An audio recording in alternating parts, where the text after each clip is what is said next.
Astăzi am pregătit 3 tranziții cinematice pe care le poți face în DaVinci Resolve varianta gratuită.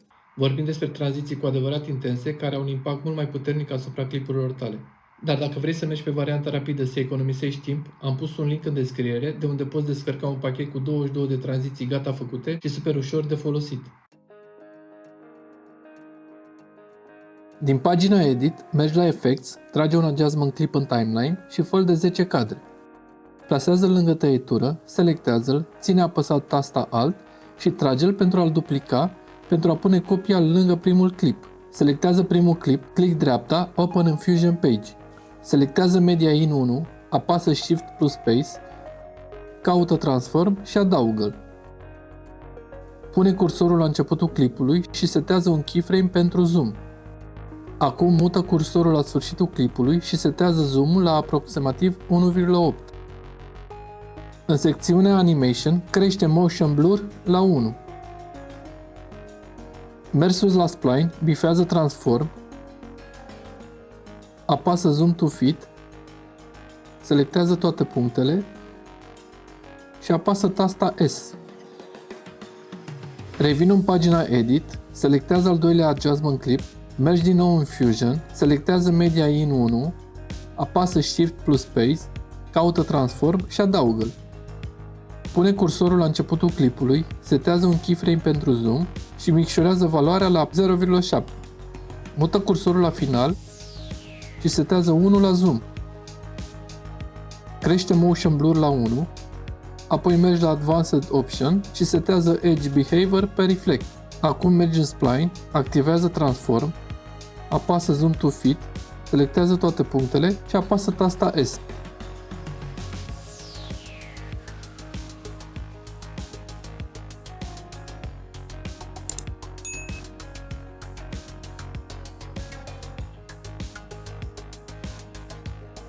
Așează un adjustment clip peste tăietură cu durata de 5 cadre de fiecare parte.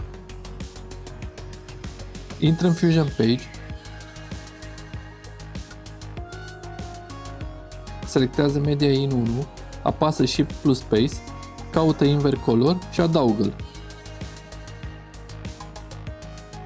Mergi în dreapta sus la Settings, pune cursorul la începutul clipului, setează Blend la 0 și pune un keyframe. Apoi mergi un cadru înainte și setează Blend la 1. Alternează între 0 și 1 pentru a crea efectul de flicker. Mergi la Spline, activează Invert Color, Zoom to Fit, selectează toate punctele și apasă tasta S.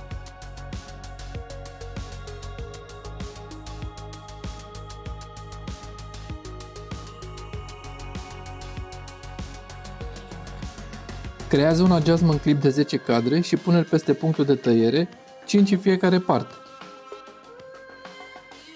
Selectează-l și deschide-l în Fusion Page.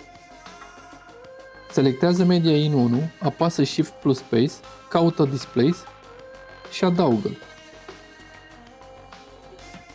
Într-o zonă liberă, apasă din nou Shift plus Space, caută Fast Noise și adaugă-l.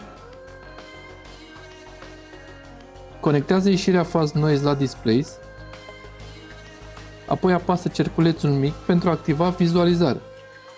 Crește contrastul la maxim, debifează Lock XY, apoi setează X Scale la 120 și Y Scale la 3. Selectează nodul Displace, mută cursorul pe mijloc, mergi la Inspector și mută Type pe XY. Setează keyframes pentru X și Y la valori de aproximativ 0,3.